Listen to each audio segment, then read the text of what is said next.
বিশ্ব সংবাদে আপনাদের স্বাগত। শুরুতেই সংবাদ শিরোনাম, পরে বিস্তারিত।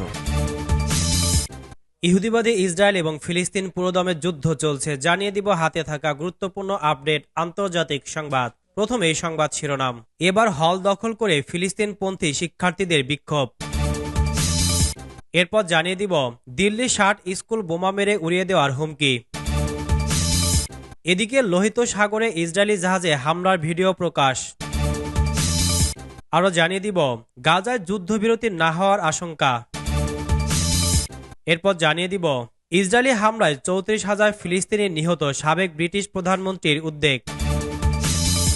এবং সর্বশেষ জানিয়ে দিব আইসিসি তদন্ত নিয়ে ভণ্ডামি করছে যুক্তরাষ্ট্র, বলেছেন রাশিয়া। শুনছিলেন সংবাদ শিরোনাম, এখন বিস্তারিত। তবে অনুরোধ থাকবে ভিডিওতে একটি লাইক করে দিন এবং কমেন্ট করে জানিয়ে দিন আপনার মূল্যবান মতামত। এবার হল দখল করে ফিলিস্তিনপন্থী শিক্ষার্থীদের বিক্ষোভ। কলম্বিয়া বিশ্ববিদ্যালয় প্রশাসনের দেওয়া আলটিমেটামের মুখে বিক্ষোভ আরও জোরদার করেছে ফিলিস্তিনপন্থী শিক্ষার্থীরা। বিশ্ববিদ্যালয়ের হ্যামিল্টন হল ভবনের ভেতরে ঢুকে বিক্ষোভ শুরু করেছে তারা। পরিস্থিতি নিয়ন্ত্রণ করতে ঘটনাস্থলে পৌঁছেছে নিউ ইয়র্ক পুলিশ টিম, খবর আল জাজিরার। একাডেমিক এ হল ভবনটি 1960-এর দশকে ছাত্র বিক্ষোভের কেন্দ্রবিন্দুতে ছিল। মঙ্গলবার 30 এপ্রিল স্থানীয় সময় সকালে বিক্ষোভকারীরা হ্যামিল্টন হলে অবস্থান নেওয়ায় মধ্য দিয়ে ভবনটি দখলে নেয়। বিক্ষোভকারীরা হলের জানালা ভেঙে ভেতরে ঢোকে। বাইরে থাকা অন্যান্য বিক্ষোভকারী সেখানে থাকা টেবিল দিয়ে হলের দরজা বন্ধ করে দেয়। হলের সামনে হাতে হাত ধরে ব্যারিকেডও তৈরি করে তারা। ভেতর থেকে এক বিক্ষোভকারী চিৎকার করে বলেন, তারা গাজায় ইসরায়েলি দখলদার বাহিনীর হাতে নিহত 6 বছর বয়সী ফিলিস্তিন শিশু হিন্দের সম্মানার্থে ভবনটি মুক্ত করেছেন, যে দখলদার বাহিনীকে অর্থায়ন করছে কলম্বিয়া বিশ্ববিদ্যালয়। আর ভবনের ওপরতলা থেকে বিক্ষোভকারীরা হিন্স হল লেখা একটি ব্যানারও ঝুলিয়ে দেন। এদিকে এক শিক্ষার্থী বিশ্ববিদ্যালয় পরিস্থিতিকে বিশৃঙ্খল বলে বর্ণনা করেছেন। যুক্তরাষ্ট্রের প্রেসিডেন্ট জো বাইডেন বলেছেন, জোর করে ভবন দখল করা শান্তিপূর্ণ নয়, এটি করা ঠিক না। Columbia students for justice in ফিলিস্তিন নামে এক এক্স অ্যাকাউন্টে পোস্টে বলা হয়, দাঙ্গা থেকে নিজেদের সুরক্ষা পাওয়ার জন্য বিশেষ পোশাক পরে গিয়েছিলেন পুলিশ কর্মকর্তারা। এক ভিডিওতে দেখা গেছে ট্রাকের ওপর দিয়ে বিশ্ববিদ্যালয়ের দ্বিতীয় তলায় জানালা দিয়ে লাইন ধরে পুলিশ ঢুকছেন। বিশ্ববিদ্যালয় কর্তৃপক্ষ এর আগে সোমবার দুপুর 2টার মধ্যে শিক্ষার্থীদের অবস্থান কর্মসূচি বন্ধের আলটিমেটাম দিয়ে বলেছিল, অন্যথায় শাস্তিমূলক ব্যবস্থা নেওয়া হবে। পরে নির্দেশ অমান্য করে বিক্ষোভ চালিয়ে যাওয়া শিক্ষার্থীদের বহিষ্কারও করে বিশ্ববিদ্যালয় কর্তৃপক্ষ। তারপরও শিক্ষার্থীরা বিক্ষোভ চালিয়ে যেতে থাকে। দিল্লি 60 স্কুল বোমা মেরে উড়িয়ে দেওয়ার হুমকি। বোমা হামলার হুমকিতে আতঙ্কিত ভারতের দিল্লি। বুধবার 1 মে সকালে ইমেইলে রাজধানীর অন্তত 60টি স্কুল বোমা মেরে উড়িয়ে দেওয়ার হুমকি দেওয়া হয়। এরপরই ছড়িয়ে পড়ে আতঙ্ক। খালি করে দেওয়া হয় কয়েকটি স্কুল চত্বর। ঘটনাস্থলে পৌঁছায় বোমা স্কোয়াড এবং দমকল বাহিনী। ভারতীয় সংবাদ মাধ্যম এনডিটিভির প্রতিবেদনে বলা হয়, সকালের দিকে দ্বারকার school, Chanakyapuri Sanskriti school, Noida Delhi public school, Mayur বিহারের মাদার মেরি স্কুল, পুষ্প বিহারের অয়ামিটি স্কুল, ডিএমবি স্কুলে মেইল আসে। এরপর থেকে প্রায় 60টি স্কুলেই একই উড়ো ইমেইল আসে। স্কুলগুলোকে তল্লাশি চালাতে পৌঁছায় বোমা স্কোয়াড। পরে দমকল বাহিনীকেও খবর দেওয়া হয়। তবে এখন পর্যন্ত কোনো স্কুলেই বোমা খুঁজে পাওয়া যায়নি। দিল্লি পুলিশের মুখপাত্র সুমন নালওয়া এনডিটিভিকে বলেছেন, যেসব স্কুলে বোমা হামলার হুমকি দেওয়া হয়েছে আমরা সেখানে প্রয়োজনীয় ব্যবস্থা নিচ্ছি। অভিভাবকদের আতঙ্কিত না হওয়ার জন্য অনুরোধ জানাচ্ছি, কারণ সন্দেহজনক কিছু পাওয়া যায়নি। পুলিশের মতে হুমকিমূলক ইমেলের আইপি অ্যাড্রেস খুঁজে বের করার চেষ্টা করা হচ্ছে, কিন্তু এখন পর্যন্ত কে এবং কোথা থেকে এই ইমেলটি পাঠানো হয়েছে তা শনাক্ত করা সম্ভব হয়নি। পুলিশ আরও বলেছে, আতঙ্ক ছড়ানোর জন্য দুষ্টুমি করে কেউ সব স্কুলে মেল পাঠিয়েছে। সাইবার সেল ইউনিটও ইমেল এবং আইপি ঠিকানা খুঁজে বের করার চেষ্টা করছে। এদিকে বোমা হামলা পাওয়ার সময় মাদার মেরি স্কুলে পরীক্ষা চলছিল। তল্লাশি শুরু হওয়ার পরপরই পরীক্ষা মাঝপথে বন্ধ করে দেওয়া হয় আর স্কুলে জরুরি অবস্থা ঘোষণা করে এবং সবাইকে অবিলম্বে বেরিয়ে যেতে বলা হয়। লোহিত সাগরে ইসরায়েলি জাহাজে হামলার ভিডিও প্রকাশ। লোহিত সাগরে ইসরায়েলি জাহাজে হামলার ভিডিও প্রকাশ করেছে ইয়েমেনের সশস্ত্র গোষ্ঠী হুতি বিদ্রোহীরা। মঙ্গলবার 30 এপ্রিল রাতে ভিডিওটি প্রকাশ করা হয়। এর আগে ওই দিন সকালে হামলা করা হয়। ইয়েমেনের আল মাসিরাহ নিউজ চ্যানেলের বরাতে ইরানের রাষ্ট্রীয় বার্তা সংস্থা এ সংক্রান্ত প্রতিবেদন প্রকাশ করে। তাতে ভিডিওটি সম্প্রচার করা হয়েছে। জানা গেছে, চলমান ইসরায়েল বিরোধী অভিযানের অংশ হিসেবে লোহিত সাগরে ইসরায়েলি বাণিজ্যিক জাহাজ সাইক্লেটস এবং দুটি মার্কিন যুদ্ধজাহাজে হামলা চালিয়েছে ইরানপন্থী গোষ্ঠীটি। ভিডিওটি জাহাজ সাইক্লোডেসের। তাতে দেখা যায় নির্দিষ্ট লক্ষ্যবস্তুতে আঘাত হানতে বিস্ফোরক বাহিনীর ড্রোন ছোড়া হয়। সেটি রিমোট সেন্সিংয়ের মাধ্যমে নিয়ন্ত্রণ করা হচ্ছিল। ড্রোনটি লোহিত সাগরে চলমান একটি জাহাজকে লক্ষ্যবস্তু করে। এরপর টার্গেট নিশ্চিত করে হামলা করা হয়। ওই জাহাজটিকে সাইক্লেটস জাহাজ বলে দাবি করেছে হুতিরা।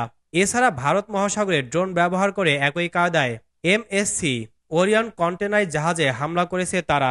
পর্তুগালের পতাকাবাহী জাহাজটি পর্তুগালের সায়েন্স থেকে ওমানের সালালাহ বন্দরের দিকে যাচ্ছিল। জাহাজটির নিবন্ধিত মালিক হল জোডিয়াক মেরিটাইম। এই জাহাজ কোম্পানিতে ইসরায়েলি ব্যবসায়ী ইসরায়েল ওফারের মালিকানা রয়েছে। হুতিদের মুখপাত্র ব্রিগেডিয়ার জেনারেল ইয়াহিয়া সারি বলেন, লোহিত সাগরের শত্রুদের জাহাজে সফল অভিযান করেছি। হামলায় ড্রোন ব্যবহার করা হয়েছে। এর মধ্যে দুটি জাহাজ অধিকৃত ফিলিস্তিনের এইলাত বন্দরে যাচ্ছিল। তিনি আরো বলেন, ফিলিস্তিনের নিপীড়িত জনগণের সমর্থনে এবং ইয়েমেনের নিজস্ব সার্বভৌমত্ব রক্ষা করতে আমরা লড়াই করে যাচ্ছি। গত অক্টোবরে গাজা যুদ্ধ শুরু হয়।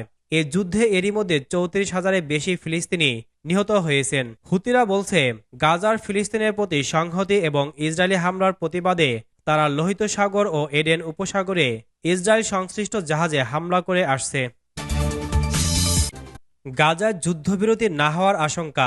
যুদ্ধবিরতি এবং জিম্মি মুক্তির চুক্তিতে পৌঁছানো সম্ভব হোক বা না হোক, গাজার দক্ষিণ অঞ্চলের রাফা শহরে হামাসের বিরুদ্ধে অভিযান চালাবে ইসরায়েল। মঙ্গলবার এক বিবৃতিতে ইসরায়েলের প্রধানমন্ত্রী বেনিয়ামিন নেতানিয়াহু বলেন, হামাসের সঙ্গে চুক্তি হলেও এবং না হলেও গাজায় রাফাতে হামলা চালাবেন তারা। নেতানিয়াহুর এই মন্তব্যের পর ফিলিস্তিন স্বাধীনতাকামী গোষ্ঠী হামাস ও ইসরায়েলের মধ্যে যে যুদ্ধবিরতি এবং জিম্মি চুক্তি হওয়ার একটি সম্ভাবনা তৈরি হয়েছিল তা ভেস্তে যাওয়ার শঙ্কা তৈরি হয়েছে। বিবিসির খবরে বলা হয়েছে, মঙ্গলবার হামাসের হামলায় নিহত ইসরায়েলি পরিবারের সদস্য এবং উগ্রপন্থী জাতীয় নিরাপত্তা মন্ত্রী বেন গভিরের সঙ্গে বৈঠক করেন নেতানিয়াহু। এরপর তিনি বলেন, সব লক্ষ্য অর্জিত হওয়ার আগে যুদ্ধ বন্ধ করে দেব এটি আমাদের বিবেচনায় নেই। সম্পূর্ণ জয় পেতে আমরা রাফাতে প্রবেশ করব এবং সেখানে থাকা হামাসের ব্যাটালিয়নকে নির্মূল করব, চুক্তি হোক আর না হোক। ইসরায়েলি প্রধানমন্ত্রীর দফতর থেকে দেওয়া এক বিবৃতিতে জানানো হয়েছে, স্বজন হারানো ইসরায়েলিরা প্রধানমন্ত্রী বেনিয়ামিন নেতানিয়াহু এবং নিরাপত্তা পরামর্শক তাসি হানেক বেকি যুদ্ধ বন্ধ না করার আহ্বান জানিয়েছেন।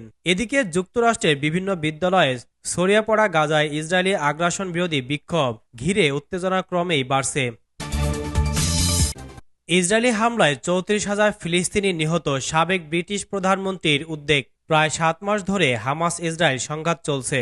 এই সংঘাতে এখন পর্যন্ত 34,000-এর বেশি ফিলিস্তিনি নিহত হয়েছেন। প্রাণহানির ঘটনায় গভীর উদ্বেগ প্রকাশ করেছেন সাবেক ব্রিটিশ প্রধানমন্ত্রী ও বর্তমান পররাষ্ট্রমন্ত্রী ডেভিড ক্যামেরন। তিনি মঙ্গলবার ফিলিস্তিন ইসরায়েল সংকটে গুরুত্বপূর্ণ ইস্যুগুলো নিয়ে কথা বলার সময় এ কথা বলেন খবর আনাদোলো এজেন্সির। তিনি এ সময় ইসরায়েলি বসতি কিভাবে ফিলিস্তিন রাষ্ট্র গঠনের ক্ষেত্রে বাধা হয়ে পড়েছে সেটিও উল্লেখ করেন। ব্রিটেনের হাউস অব লর্ডসের আন্তর্জাতিক সম্পর্ক ও প্রতিরক্ষা কমিটির একটি সেশনে ক্যামেরন আরও বলেন, পশ্চিম তীরে ইসরায়েলি অবৈধ দখলদারিত্ব ফিলিস্তিনের রাষ্ট্র গঠনের প্রধান অন্তরায়। গাজায় প্রাণহানি নিয়ে তিনি বলেন, গাজা পরিস্থিতি নিশ্চিতভাবেই গভীর উদ্বেগের। এতগুলো মৃত্যু দুঃখজনক। ফিলিস্তিনের উদ্বাস্তুদের জন্য জাতিসংঘের অনুদানে কাটছাঁটের বিষয়ে তিনি বলেন, সিদ্ধান্তে পৌঁছানোর আগে আমরা এ বিষয়ে তদন্তের জন্য অপেক্ষা করব। আইসিসির তদন্ত নিয়ে ভণ্ডামি করছে যুক্তরাষ্ট্র, বলেছেন রাশিয়া। ইসরায়েলের বিরুদ্ধে আন্তর্জাতিক অপরাধ আদালতের আইসিসি তদন্তে বিরোধিতা করেছে যুক্তরাষ্ট্র, কিন্তু রুশ প্রেসিডেন্ট ভ্লাদিমির পুতিনের বিরুদ্ধে এই আদালতের দেওয়া গ্রেফতারি পরোয়ানা সমর্থন করেছে। মস্কো ওয়াশিংটনের এই আচরণকে কপট উল্লেখ করে বলেছেন, এটি যুক্তরাষ্ট্রের ভণ্ডামি। আইসিসি যুদ্ধ অপরাধের দায়ে ব্যক্তিদের অভিযুক্ত করার পাশাপাশি মানবতার বিরুদ্ধে অপরাধ ও গণহত্যার তদন্ত করতে পারে। গত বছরের 7 অক্টোবর ইসরায়েলে হামাসের হামলা ও 7 মাস ধরে গাজায় ইসরায়েলি বাহিনীর হামলা তদন্ত করছে সংস্থাটি। হোয়াইট হাউসের মুখপাত্র ক্যারিন জে পিয়েরের গত সোমবার বলেন, যুক্তরাষ্ট্র ইসরায়েলের বিরুদ্ধে আইসিসির তদন্ত সমর্থন করে না। এছাড়া এ বিষয়ে আদালতের এখতিয়ারের বিষয়টিতেও বিশ্বাস করে না তারা। তবে এর আগে গত বছর মার্কিন প্রেসিডেন্ট জো বাইডেন বলেছিলেন, পুতিনের বিরুদ্ধে আইসিসির গ্রেফতারি পরোয়ানা জারির বিষয়টি ছিল ন্যায়সঙ্গত। ইউক্রেনের কথিত রুশ যুদ্ধ অপরাধের বিবরণ আইসিসির কাছে তুলে ধরেছে যুক্তরাষ্ট্র।